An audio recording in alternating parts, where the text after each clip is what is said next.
હું માલતી બિપિનભાઈ અઢિયાના વાઈફ છું.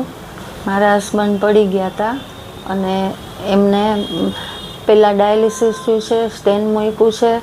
એટલે પડી ગયા પછી અમને થોડીક બીક લાગી કે હવે આ ઓપરેશન આટલું અઘરું છે એની એજ પ્રમાણે, તો અમે કેવી રીતે આ કરશું.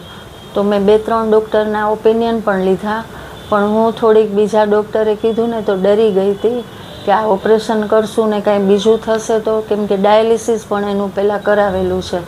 પછી મેં મારા ભાઈ પાસેથી રિવ્યૂ લીધા હિરેનભાઈના, અને હિરેનભાઈએ મને એમ કીધું કે બેન તમે ડરોમાં, હું તમારો ભાઈ જ છું અને સરસ રીતે તમારું ઓપરેશન કરી દઈશ અને કાંઈ ચિંતા કરોમાં, તમે આવી જાઓ કાલે. એટલે એના શબ્દો ઉપરથી મળ્યા વગર મેં એમને રિપોર્ટ મોકલી દીધા ફોનમાં, અને એને મને બીજે દિવસે અમને બોલાવી લીધા. ત્યારબાદ અમારામાં હિંમત પણ આવી ગઈ હતી અને આમ સવારે બોલાવ્યા એટલે અમે આવી ગયા અને અમારું સરસ ઓપરેશન એનું ફિક્સેશન થઈ ગયું અને સળીઓ પ્લેટ નાખી છે સ્ક્રૂ સાથે, એ જે બહુ સક્સેસ થઈ ગયું અને અમારી ચિંતા ફેમિલીમાં બધાને દૂર થઈ ગઈ. મારો સન કેનેડા છે અને ડોટર બેંગ્લોર છે. તો કેનેડાથી મારા સને સર સાથે વાત કરી અને મારી ડોટર અહીંયા રૂબરૂ આવી ગઈ ઓપરેશન વખતે, અને બંનેને પણ ખૂબ ખુશી થઈ કે પપ્પાનું જે ડિસિઝન લીધું છે ઓપરેશન માટે એ ખૂબ સરસ લીધું છે અને અમારું ઓપરેશન બિપિનનું સરસ પાર પડી ગયું.